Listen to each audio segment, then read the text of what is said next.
우리 송구영 신제의 말씀 봅니다. 창세기 12장 1절에서 3절입니다.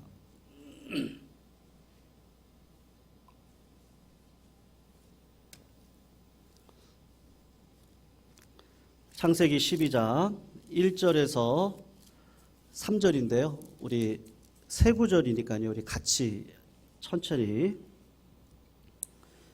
읽도록 하겠습니다. 12장 1절에서 3절까지 말씀 우리 같이 천천히 읽을까요? 읽겠습니다. 시작.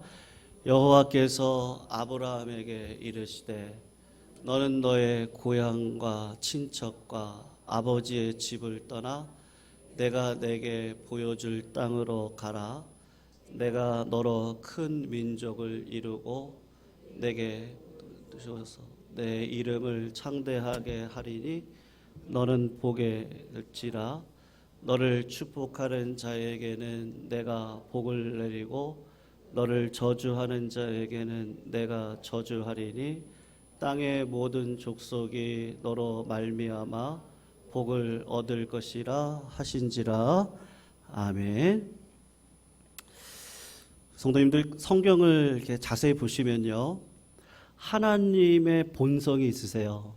그 하나님의 본성이 뭐냐 하면, 하나님은 스스로 일하실 수 있음에도 불구하고 스스로 일하지 아니하시고 사람을 부르셔서 하나님의 나라와 의를 이루어 가시는 일에 하나님의 본성 자체가 기뻐하십니다.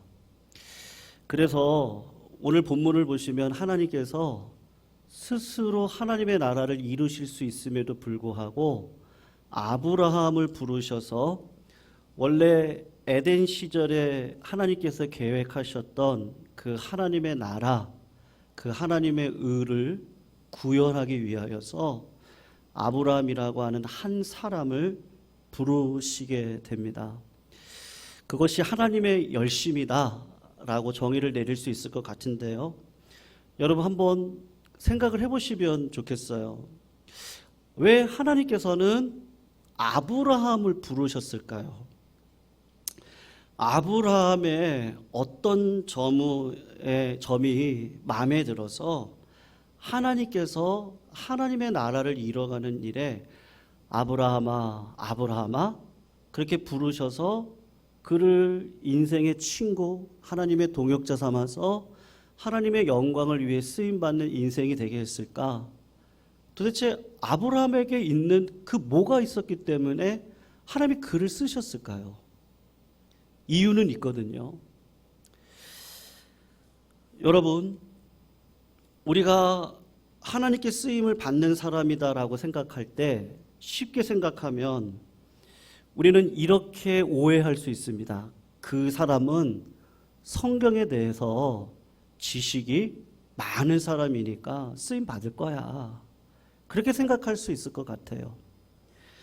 정확하게 성도님들 제가 말씀드리면 아브라함은 우리가 지금 알고 있는 하나님의 지식보다도 더 적게 알고 있는 사람이다라고 할 수 있습니다. 아브라함은 우리가 아는 것에 비교하면 지금은 신약 시대를 살아가잖아요. 그러니까 예수 그리스도를 통해서 우리는 삼위일체 하나님을 지식으로 알고 있습니다. 그리고 예수 그리스도를 통해서 성령의 임재를 경험하고 살아가는 은혜가 무엇인지를 압니다. 근데 아브라함 시절에는요, 우리가 알고 있는 이 지식의 깊이만큼을 알지 못합니다. 그래서 모세오경에 나오는 수많은 사람들은 우리가 알고 있는 이 지식에 아마 우리가 작년의 수준이라면 아브라함은 초등학교 수준의 지식을 가지고 있을 거예요. 그래서 아브라함이 쓰임받은 이유가 성경 지식을 많이 알고 있으니까. 근데 그렇지가 않더라는 거예요. 그러면 아브라함의 삶을 보시면 기도를 많이 하시는 분인가? 하루에 기도를 몇 시간씩 했기 때문에 하나님이 그를 쓰셨을까? 여러분, 성경을 보시면 아브라함은 딱 2번 기도했습니다. 소돔과 고모라를 위해서 기도했고 조카 롯을 위해서 기도했어요. 사람이 급박하고 힘들면 하나님 앞에 누구나 기도합니다. 그러니까 아브라함이 특별히 기도의 사람이었다? 성경은 그렇게 이야기하지 않으세요. 그러면 아브라함은 성령이 충만해서 은사가 많은 사람이었나? 근데 그런 특별한 은사가 있다고 기록이 되어져 있지도 않습니다. 그러면 전도를 많이 하고 선교를 많이 하고 하나님의 나라와 영광을 위해 봉사를 많이 했나? 아브라함을 보면 전도를 하거나 선교를 했다는 기록은 별로 없고 오히려 하나님이 그를 도와서 살아가게 하셨다? 그렇게 이야기를 하시거든요. 그러면 아브라함이 하나님께로부터 무슨 축복을 많이 받아가지고 그 축복 때문에 하나님이 그를 쓰셨을까? 성도님들, 오늘 본문을 보시면 하나님이 아브라함에게 약속했던 복이 있습니다. 그건 하나님 나라요. 나라의 3요소 있죠. 백성이 있어야 되고 땅이 있어야 됩니다. 통치권이 있어야 되거든요. 그래서 오늘 본문에 하나님께서 약속하신 내가 너로 큰 민족을 이루고 너의 이름을 크게 하겠다, 유명해지려면 큰 민족을 이루어야 되는데 아브라함의 실제적인 삶을 보시면요, 아들 이삭 낳았어요. 그리고 또 다른 아들 첩 통해서 이스마엘 하나 낳습니다. 손자가 누구 있었어요? 이삭을 통해서 야곱하고 에서밖에 없었습니다. 야곱이 죽을 때까지 큰 민족을 이루질 못했어요. 하나님이 약속을 하셨지만 당대 하나님이 약속하신 말씀을 이룬 적이 없습니다. 땅의 모든 족속이 너로 인해서 복을 받을 거야. 너 복의 근원이 될 거야. 아브라함의 실제적인 삶을 보시면 복의 근원이 되기보다는 하나님에게 있어서 근심거리가 되었어요. 가나안 땅에 갔을 때 기근이 나와서 내 가족 지키겠다고 이집트로 내려갔을 때 거짓말하잖아요. 자기 아내를 누이라고 속이고 그것 때문에 바로와 결혼하게 될 때 오히려 하나님이 아브라함을 혼내지 않고 바로를 혼내시면서 바로의 도움을 받아 거부가 됩니다. 블레셋 진영에 갔을 때도 마찬가지예요. 거기서 또 속여요. 아브라함이 실제적인 삶을 보시면 네가 남을 위해 복의 근원이 될 거야. 근데 실제 삶은요, 복의 근원이 되는 삶을 살지 못했습니다. 하나님께서 땅을 주신다 그랬어요. 근데 여러분 아브라함이 살아있는 생전에 이 땅을 얻었나요? 자기 아내 살아 죽을 때 땅 한 평 겨우 얻고 나그네로 살았거든요. 성도님들, 아브라함이 하나님께로 축복을 많이 받아서 쓰임 받았나요? 기도를 정말 많이 하는 사람이어서 하나님이 그를 부르셨습니까? 아니면 전도와 선교를 많이 하기 때문에 하나님이 그를 기뻐 보시고 그를 부르셨나요? 성령의 은사가 충만해서 그를 하나님의 친구 동역자로 삼았습니까? 성경에 보면 아브라함에게는 그런 조건이 없습니다. 그럼에도 불구하고 하나님께서 내가 누구를 불러가지고 하나님의 나라와 영광을 위해서 쓰임받게 하지? 그럴 때 저 친구다, 아브라함이다.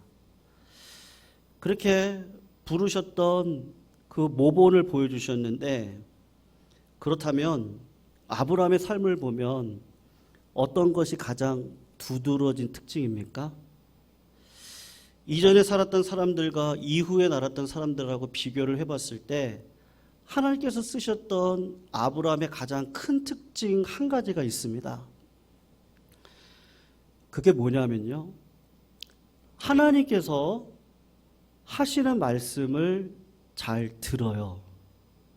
그리고 하나님을 신뢰하고 하나님께서 하신 말씀을 분별이 딱 되어지면 그 말씀 앞에 순종하고 살아가고 있는 그 믿음이 아브라함의 마음 가운데 있었다는 특징입니다. 다른 사람들하고 달리 아브라함은 하나님께서 자기에게 하시는 말씀을 잘 듣습니다. 그리고 이 말씀을 하신 분이 하나님이다 라는 것을 분명하게 깨달으면 하나님의 말씀에 순종해서 걸어가는 일에 절대 순종입니다. 성경을 보세요. 70세 갈대아 우르 문화가 번성한 지역에서 잘 살고 있습니다. 나이가 70입니다. 어느 날 갑자기 하나님께서 이곳에서 잘 살고 있는데 형제, 부모, 친척들을 다 떠나서 내가 너한테 지시한 곳으로 가라고 말씀을 하셨습니다. 그때 아브라함은 이것은 하나님께서 나를 향한 분명한 뜻이다. 그걸 알아들었습니다.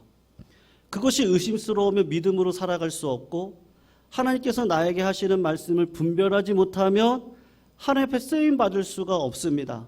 내가 아무리 기도를 많이 하고 성령님의 은사를 많이 받고 열심히 많다 할지라도 하나님께서 나에게 원하시는 것이 무엇인지를 듣지 못하는 귀가 있다면 하나님의 사람으로 쓰임받을 수 없습니다.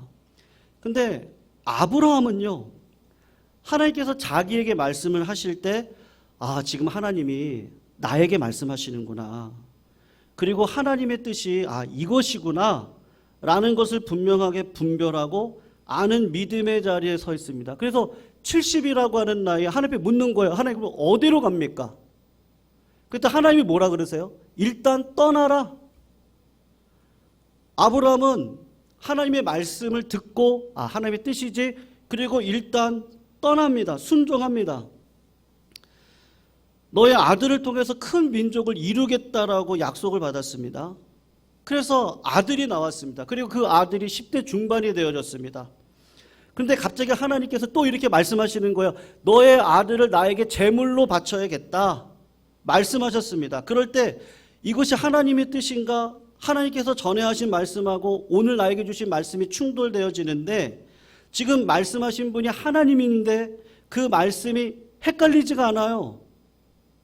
이건 하나님께서 나에게 주신 말씀이다. 이해가 안 되지만 하나님께서 나에게 지금 이것을 하라고 분명히 하신 말씀이니까 그 말씀에 귀를 기울여서 순종하는 일에 지체함이 없는 사람이 아브라함입니다. 하나님 나라의 일꾼으로 부름받아서 하나님 앞에 귀하게 쓰임받는 사람들의 특징이 뭐예요? 조금 구별을 하면요, 여러분, 우리가 자칫 잘못하면요, 내 비전, 내 꿈, 내 열정, 그런 걸 말하기가 쉽거든요. 내 비전, 내 꿈, 내 열정, 그것을 이야기하기보다 나를 향하신 하나님의 비전, 나를 통해 이루기 원하시는 하나님의 열심이 무엇인지를 잘 분별하며 살아가는 사람을 하나님께서 어떻게 하세요? 그분을 쓰십니다. 그리고 나를 통해서 하나님께서 이 일들을 행하기를 원하신다, 그것을 깨닫게 됐을 때 두말하지 않고 순종합니다. 당대히 이루어지지 않습니다. 내 삶의 나그네 같은 인생길을 걸어갑니다. 우리 인생길이 그렇지 않습니까? 그런데 그런 줄 알고 믿음으로 살아갑니다. 그게 아브라함이 가지고 있었던 참 중요한 특징입니다. 우리 주님이 이런 비유를 하셨어요. 양과 목자의 비유신데요. 여러분, 목자는요, 내 양을 알죠. 그래서 내 양의 이름을 불러요. 그럼 양은 어때요? 내 목자가 누군지를 알아요. 그래서 내 이름을 부를 때 그 주인이 누군지 알기 때문에 그 음성을 따라서, 목자를 따라서 양이 이동을 하기 시작을 합니다. 주님이 포도나무와 가지 비유를 통해서 뭐라고 얘기하셨습니까? 가지가 포도나무에 붙어 있지 아니하면 열매를 맺을 수 없다고 이야기하셨어요. 주님이 또 다른 이야기도 하셨어요. 주님이 내 안에, 내가 주님 안에 있으면요, 무엇이든지 원하는 대로 구하면 주님께서 이루어 주시겠다고 말씀하셨어요. 주님이 다른 죄는 다 용서함을 받을 수 있다 그랬어요. 근데 성령을 거스리는 죄는 용서함을 받지 못한다 그랬어요. 왜요? 예수 믿고 나면 가장 큰 특징이 뭐예요? 내 마음 가운데 성령이 들어오시고 성령 하나님께서 나를 위해 탄식하시고 성령 하나님께서 나에게 은혜를 주시는데 어떤 은혜를 주시죠? 하나님의 음성, 말씀, 뜻 그것을 분별할 수 있는 은혜를 나에게 주시죠. 여러분, 우리가 2023년도를 지나가면서 우리 성도님들에게 하나님께서 큰 복을 주셔야 되지 않겠습니까? 우리 교회 가운데 큰 복이 있어야 되지 않겠습니까? 아멘이시죠? 그러려면 어떻게 하셔야 되겠어요? 하나님의 음성을 잘 귀 기울이셔서 자, 부끄러운 고백입니다. 신학을 공부하고 유학생활을 하고 지식이 들어가고요. 마치 내가 알고 있는 이 지식이 최고라고 생각을 하고 그리고 그 지식을 가지고 있지 못한 사람들 제 마음 가운데 저도 모르게 판단하고 정죄하고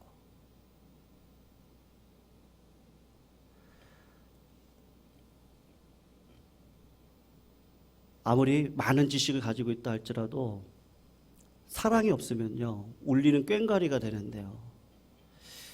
어느 순간 하나님이 지혜를 주시는데 내가 하나님 앞에 올려드리는 어떤 헌신보다 어떤 봉사보다 어떤 헌금보다 어떤 직분보다 내가 아무리 목사로 20년 30년을 살아왔다 할지라도 오늘 하루 하나님의 음성을 귀 기울여 듣지 않고 걸어가는 발걸음은 하나님이 보시기에 합당하지 않겠구나. 그러니까 신앙의 핵심은 결국 하나님이 나에게 허락하신 음성을 따라 귀를 기울이고 걸어가는 것이구나. 아브라함을 보세요. 아브라함이 기도를 많이 했습니까? 아브라함이 살아생전에 복을 받았습니까? 아브라함이 성령의 은사가 탁월했습니까? 그가 봉사를 많이 했고 전도를 많이 했습니까? 성경에서 하는 얘기는 딱 하나예요. 믿음의 사람 아브라함인데 그 믿음은 뭐예요? 하나님이 말씀하시면 이게 하나님의 말씀이구나 그걸 알고 말씀에 순종하고 걸어가는 그 믿음의 삶. 여러분 하나님이 우리가 뭐가 필요하시겠어요? 네. 제가 뭐가 필요하겠어요? 하나님은 막대기를 들어서도 쓰실 수 있는 분이 하나님이신데 뭐가 필요하시겠어요?